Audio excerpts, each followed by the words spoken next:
Bismillahirrahmanirrahim. Saya Dimas. Nah, teman-teman, di sini kita akan bahas tentang peranan tumbuhan hijau bagi manusia dan hewan.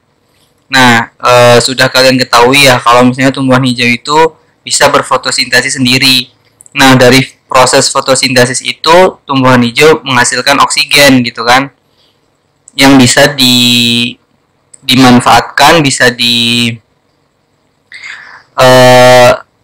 bisa dimanfaatkan gitu kan, bisa dimanfaatkan untuk kita sebagai manusia dan hewan-hewan yang ada di sekitar kita. Nah, dari situ kita bisa menyimpulkan bahwa peranan tumbuhan hijau yang pertama untuk manusia dan hewan yaitu sebagai penyedia oksigen di alam. Lalu yang kedua, peranan tumbuhan hijau itu sebagai sumber makanan. Nah, kenapa bisa? Nah, maksudnya gini, pada manusia nih, tumbuhan hijau itu yang biasa digunakan untuk bahan makanan. Jadi hampir seluruh bagian di tumbuhan hijau itu bisa dimanfaatkan, bisa dimakan oleh manusia. Mulai dari akar, batang, daun, bunga, buah, biji itu semuanya bisa dimakan oleh manusia. Misalnya di akar. Nah, akar yang bisa dimakan oleh manusia kayak wortel, singkong. Terus kalau dari batangnya yang bisa dimanfaatkan, yang bisa dimakan itu tebu, sagu. Lalu di daun ada bayam dan kangkung. Lalu di bunga misalnya ada kembang kol dan brokoli.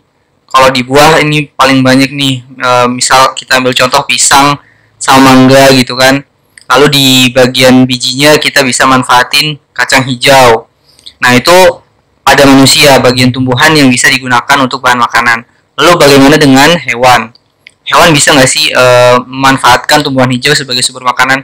Bisa dong. Maksudnya kayak gimana? Nih, dari tumbuhan. Nah, tumbuhan itu adalah sumber makanan dari hewan apa? Jelas, hewan pemakan tumbuhan, yaitu herbivora gitu kan. Nah, herbivora ini adalah sumber makanan dari hewan yang pemakan herbivora, yaitu karnivora. Nah, tumbuhan, herbivora, dan karnivora itu adalah sumber makanan dari hewan yang bisa makan tumbuhan dan hewan lainnya. Nah, hewan yang seperti itu kita sebut sebagai omnivora. Nah, dari bagian ini bisa dilihat bahwa tumbuhan itu sebenarnya bisa bermanfaat untuk hewan apapun, mulai dari herbivora, karnivora, dan omnivora.